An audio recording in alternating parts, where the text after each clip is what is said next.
I'm going to come back to the arrest and jailing of Tommy Robinson later in this video, after I talk about the extent to which the British establishment is complicit in the gang rape of English girls. All I'll say now is that I believe that all those involved in the arrest and kangaroo court jailing of Tommy are guilty of perverting the course of justice, and the only reason this happened is not because Tommy committed a crime, but because he exposed the wicked crimes of the whole rotten, corrupt, stinking British establishment whose job it is to protect the vulnerable and the innocent from harm in Britain. I'm going to go through the various institutions, starting with the police, in order to highlight their failings. Anyone who thinks I'm making these things up, that the good old British establishment couldn't possibly have betrayed so many vulnerable girls for so long, need to read the book entitled Easy Meat by Peter McLaughlin, who forensically details the whole shameful issue around the rape gangs and the British state's refusal to do anything about it. So to the British police, here are a few examples, but there are thousands of others, some chronicled by the Times newspaper's Andrew Norfolk. A 13-year-old girl was found drunk at 3 a.m. in a derelict house with a large group of adult Muslim males who had plied her with vodka. She was arrested for a public order offence while the men walked free. A 12-year-old girl was branded with the letter M for Mohammed by one of her gang rapists. Another girl was doused with petrol and threatened to be burned alive if she went to the police.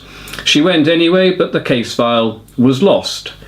Another girl's mother sent the names of 177 gang rapists on her daughter's mobile phone to the police, who refused to act because they said it infringed on the men's human rights. 2 girls from South Yorkshire were kidnapped and driven to Bristol to be gang raped. They phoned Somerset and Avon police, who rescued them and put them on a train home, but showed no interest in questioning either them or the gang rapists. West Midlands police were called to a gang rape above a kebab shop, where they did nothing, but they arrested the understandably distraught and angry father of the raped girl for breach of the peace, whilst allowing Mo and his motley mates to toddle off home. Can you believe all of this in England? A parliamentary report in 2013 had to advise the police about the meaning of consent, which again is scarcely believable, but this is what they had to do. They had to actually point out to serving British police officers that a 13-year-old girl was unable to consent to gang rape with 20 Muslim males, in just the same way she was unable to consent to being murdered. This had to be explained to the British police. I could go on and on here because these aren't localised unusual incidents. They've been happening in their hundreds of thousands over a 30-year period, but detailing them would take months and months, so I'll stop here. But it's even worse than this. Not only were the police officers failing to prosecute gang rapists for what they deemed cultural reasons, which basically means fear of being labelled a racist, various chief constables were also pressurising the media not to draw attention to their own failings. Channel 4's documentary Edge of the City, exposing some of these atrocities, was pulled partly because of the pressure from West Yorkshire Chief Constable, who stated there was no evidence to link Pakistani Muslim males with the gang rape of English girls. A lie, of course, but back in 2004, a lie that was lapped up by the BBC et al. All senior police officers from 1970 through to 2012, when the story became too big to contain, were aware of the evils committed under their noses, but all colluded to cover them up. And what finally happened in 2012 to finally break the Muslim gang rape story? EDL demonstrations up and down the country, that's what, led by Tommy Robinson, of course, who pressured the traitor class into finally admitting the truth, which is precisely why the various arms of the British state traitor class hate him so violently. In 2015, the West Midlands police were forced via a Freedom of Information request to admit they had covered up a huge gang rape scandal in 2010 because they feared it would influence the election. Britain's politicised senior police are heavily in favour of the Marxist Labour Party, and because they feared increased support for Tommy's EDL, which was due to stage a march in Dudley about, you guessed it, the state's refusal to deal with the ongoing gang rape problem. So the police were, and still are, complicit. But what of the Crown Prosecution Service, the CPS, that erstwhile body of left-wing zealots tasked with prosecuting abhorrent sexual crimes? Well, that's easy. The CPS was led by Alison Saunders, a crazed, white man-hating harridan who recently had to resign over the hundreds of scandals brought about by her politically driven enthusiasm in prosecuting white men who were, in the main, clearly innocent of all the charges brought against them. This same Alison Saunders, though, this same Crown Prosecution Service, behaves rather differently when the alleged rapists are Muslims. The CPS refused to prosecute a heavily bearded rapist in Telford because his 13-year-old victim had apparently consented, even though she hadn't really wanted to be plied with drink and drugs and then gang raped by Mohammed and his many unwashed pockmarked mates in a filthy bedsit over a kebab shop. But the CPS, which goes out of its way to target white men on the flimsiest of allegations, seems not to understand the obvious point that even if an underage girl does consent, her adult partners are, legally speaking, guilty of a sexual crime. In 2009, Greater Manchester Police arrested 6 Muslims on suspicion of gang raping a young English girl. Their file contained all sorts of corroborating evidence, including the semen of one of the accused found on the girl's pants. The CPS declined to prosecute because, as they stated, the girl was an unreliable witness. The footballer Ched Evans and countless other non-Muslims, hounded by the CPS for alleged rape, must wish they'd been of Pakistani Muslim descent. Such was the desire by the CPS to ignore guilty Muslims completely while gunning for innocent white men instead. And in what must be the worst example of the sheer evil of the Crown Prosecution Service, just listen to this for details of Islamic cultural enrichment and state submission. In 2006, a 12-year-old girl called Samantha was abducted by 2 Muslim men in Oldham, who drove her around for hours before raping her. They then threw her out of the moving car, after which she was picked up by a local Muslim resident, taken upstairs and raped. She escaped while the rapist was calling his friends to come round and rape her as well. A taxi with a passenger then stopped, sympathised with her predicament and offered to take her to the police station. But instead they took her to a house on Attock Close, phoned their friends and then gang raped her for 4 hours. Out of all of these men, only one was prosecuted by the Crown Prosecution Service, and this lone man served a jail sentence of only 3 years, despite guidelines suggesting he should have got at least 11 to 17 years. Appeal judges refused to extend the sentence because serious violence was not used and the girl had consumed alcohol, although whether this was voluntary or not was not considered important. So there you have it, the police, the Crown Prosecution Service and the judiciary all combining in their filthy, repellent behaviour, which brave, moral, decent men like Tommy Robinson sought to expose at tremendous danger to himself.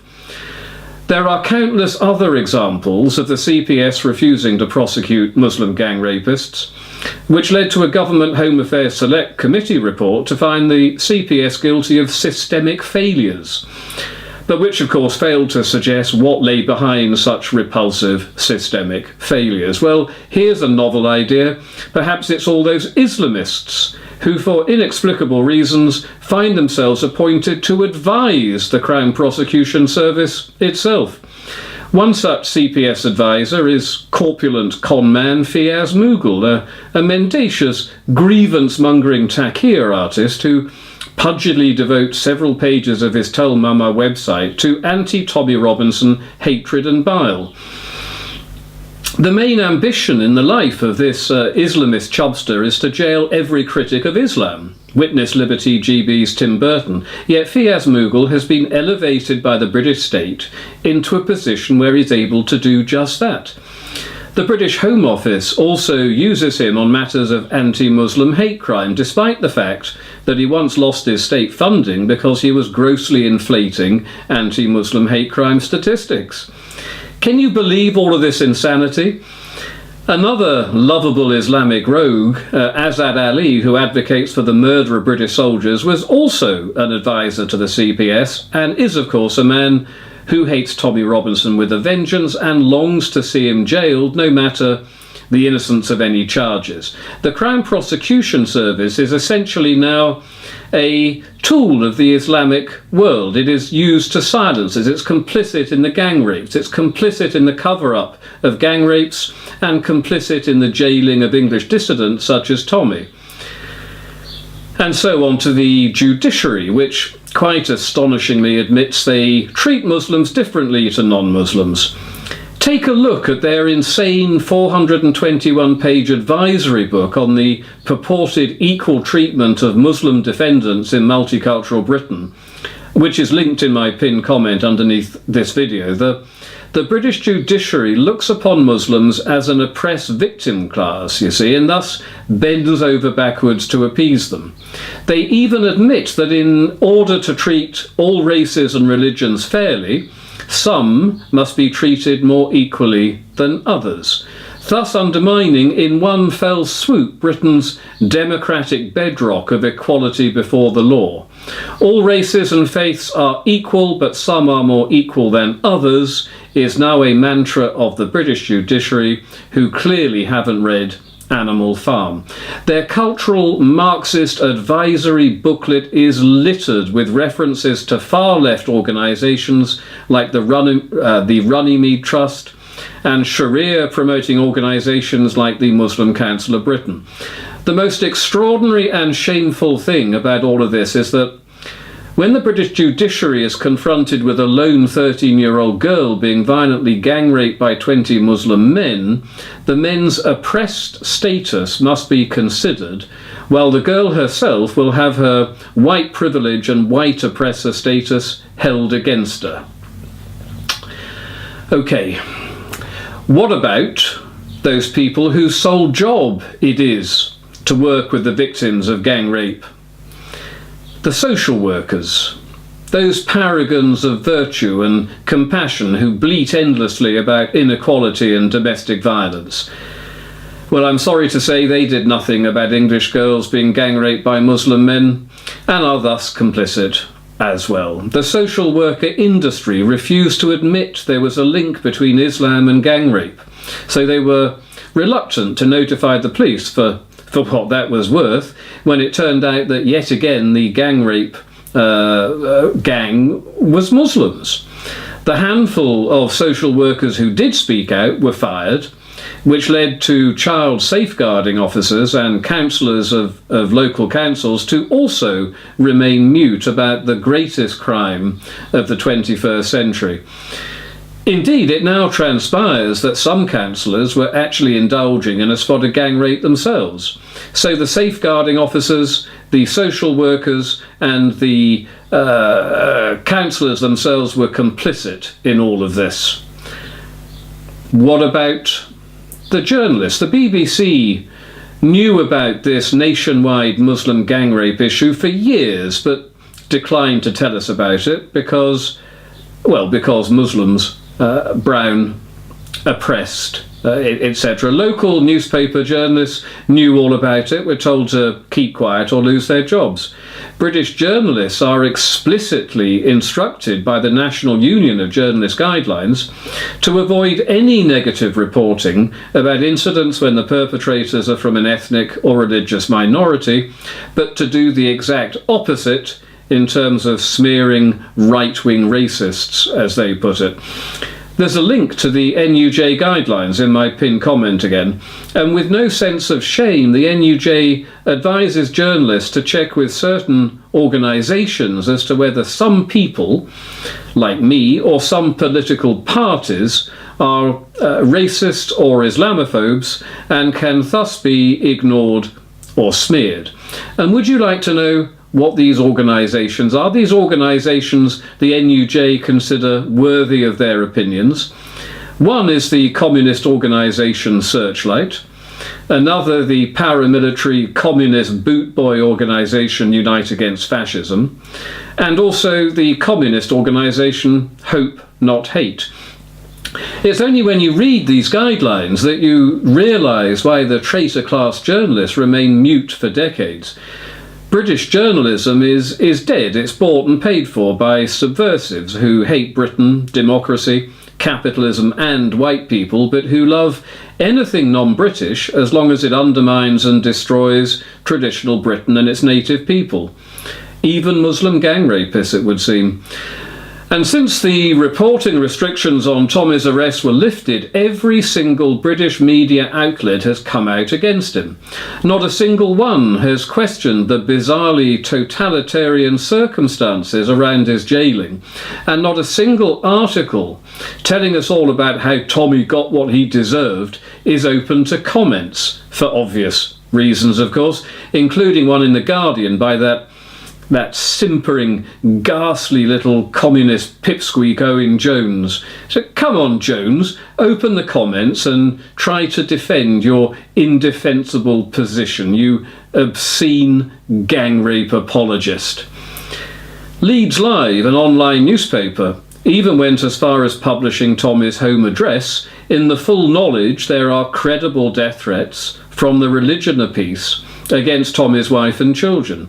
The journalists involved in this foul act of political hatred are called Stephanie Finnegan, Matt Millington and Charlotte Tobit, all of whom are now receiving online abuse whilst congratulating themselves on their bravery in facing up to it. But here's the thing, you murderous left-wing filth.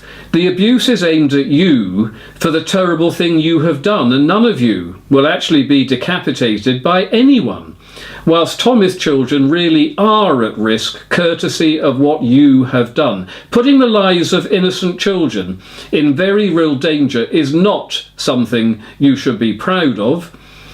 But then again, if you weren't proud of it, you probably wouldn't be left-wing members of our traitor class, would you? So, the police, the judiciary, the social workers, the Crown Prosecution Service and the journalists are all complicit, not only in Muslim gang rape itself, but complicit also in silencing anyone who draws attention to the nationwide epidemic of Muslim gang rape. So what's left? Where can we turn? To our politicians? Well, sorry, no, they're complicit as well. Labour MP for Rotherham, Dennis McShane, said he knew about the Muslim gang rapes, but didn't say anything because he didn't want to rock the multicultural boat, as he so shamefully put it. And one hopes there is a special place in hell reserved for Mr McShane, who really should be in prison for aiding and abetting the atrocities carried out.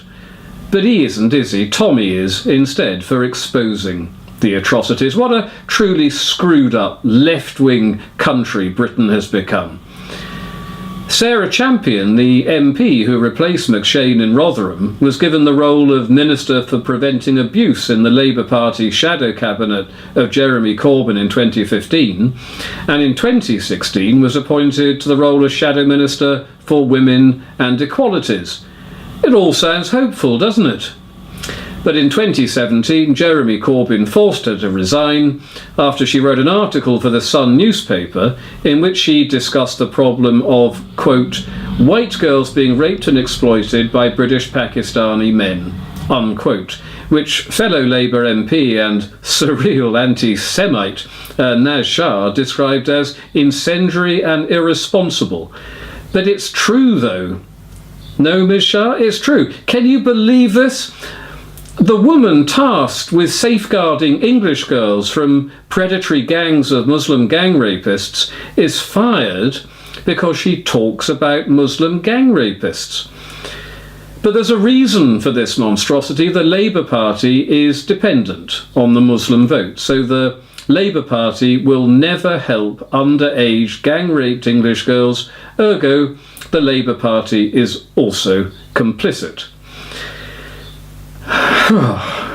Which leads us to our last potential avenue of decency, morality and democracy, the Conservative Party.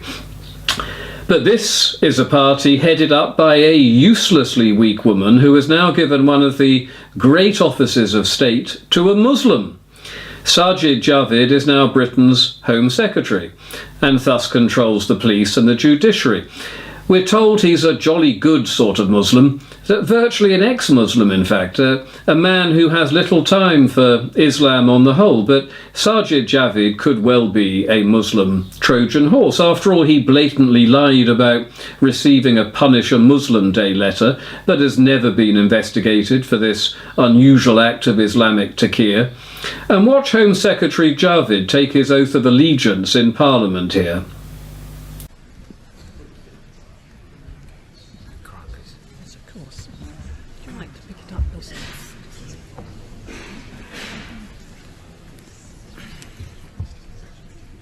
I swear by Almighty God that I will be faithful and bear true allegiance to Her Majesty Queen Elizabeth, her heirs and successors, according to law, so help me God.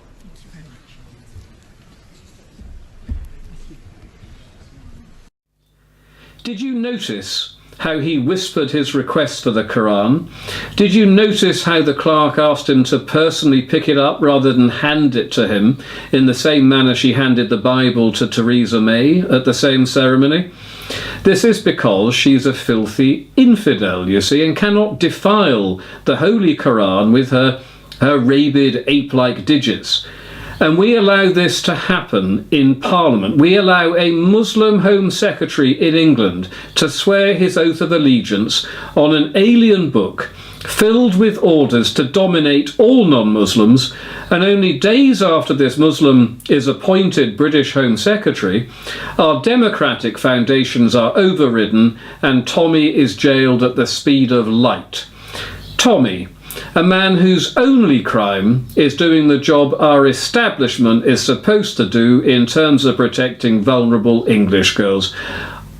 I ask again, can you believe all of this? If you're watching this in another country, I'm afraid it is all true though, even if it is beyond all rational and moral comprehension, as it so surely is. And now back to the arrest and jailing of Tommy. Was his arrest lawful? No, it was not. He was arrested for a breach of the peace, which clearly he was not engaging in. His unlawful arrest was ordered by Judge Geoffrey Marson QC, who then found him guilty of contempt of court in less than 4 minutes, which means the 1 hour video streamed by Tommy, which was the only evidence available in order to find him guilty of contempt of court, was not watched by the judge at all. The police lied to Tommy's lawyer. They claimed he had been released, so she didn't have to rush to represent him. Tommy's stand-in lawyer advised him to plead guilty because his only punishment would be a fine. The lawyer knew this was a lie. Tommy's suspended sentence was only for 3 months, yet Judge Geoffrey added another 10 months to this. Why? Several other people were also filming outside Leeds Crown Court, but none of them were arrested, only Tommy. Why? Was he really guilty of contempt of court? Did he really jeopardise the trial? Of course he didn't. Everything he stated was already in the public domain, some of it from the BBC themselves. The video stream he made is still available to watch on YouTube. If it was really true that references contained within it could jeopardise the trial, why hasn't Judge Geoffrey ordered it to be taken down? Judge Geoffrey is clearly prejudiced against Tommy. He had it within his power to order the press not to release Tommy's home address. He chose not to, in the full knowledge there are credible death threats against Tommy's children. Judge Geoffrey ordered the unlawful arrest. He unlawfully imprisoned Tommy and then issued an immediate gagging order in order to enable his imprisonment without public outcry. All of this amounts to a lack of due process and to perverting the course of justice, doesn't it? Something that perhaps the British media and human rights lawyers might just be interested in, but no, zero interest there, despite the whole British state acting like Lavrenti Beria, Joseph Stalin's chief of the NKVD secret police, who once stated, "Show me the man and I will find you the crime."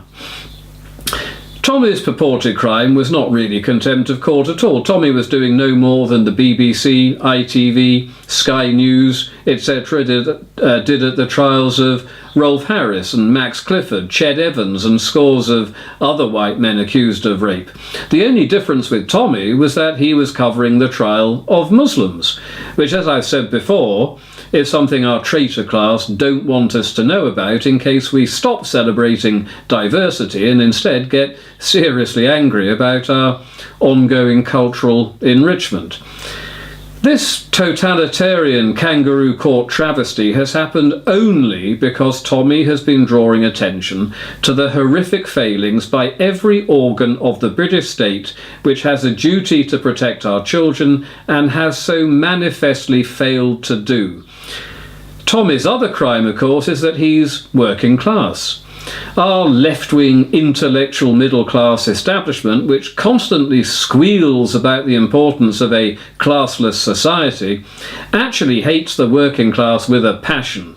Unless they're brown, black or Muslim, of course. They hate the fact that Tommy Robinson, as a journalist, has a far greater following than any of them could ever hope to garner. They hate the fact that he's helping to derail their subversive big lie of what they publicly state as a multicultural utopia, but which they privately admit is just a means of using ethnic and religious minorities as pawns in their war against traditional Britain, no matter how much harm they cause amongst innocent, vulnerable English girls. These people are obscene, and one measure of their obscenity is their silence over the gang rape of working class girls, because, as we all know, if it was their daughters, if it were the Arabellas and Sarah Janes being raped by Muslims on an industrial scale, there is no way on earth they would have remained silent for decades. These people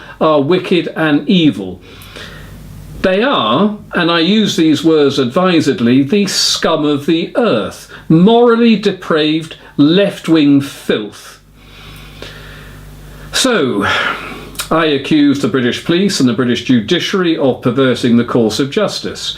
I accuse the government, the politicians and the journalists of being complicit in the gang rape of vulnerable English girls and in helping pervert the course of justice.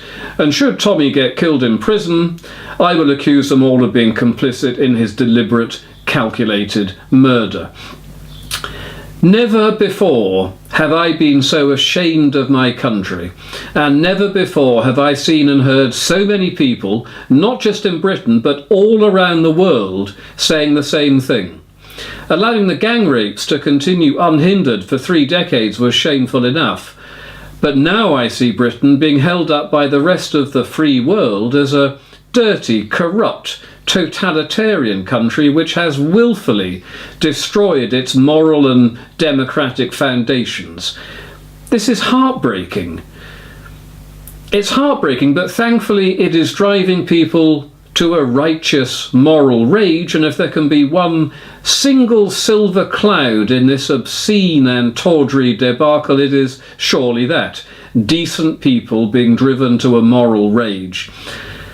I can only hope this is the beginning of a long overdue revolution against our entire degenerate traitor class. Jailing Tommy might just turn out to be the straw that broke the back of the long-suffering British, even if our traitor class are too cretinously stupid and too obscenely arrogant to recognise it today.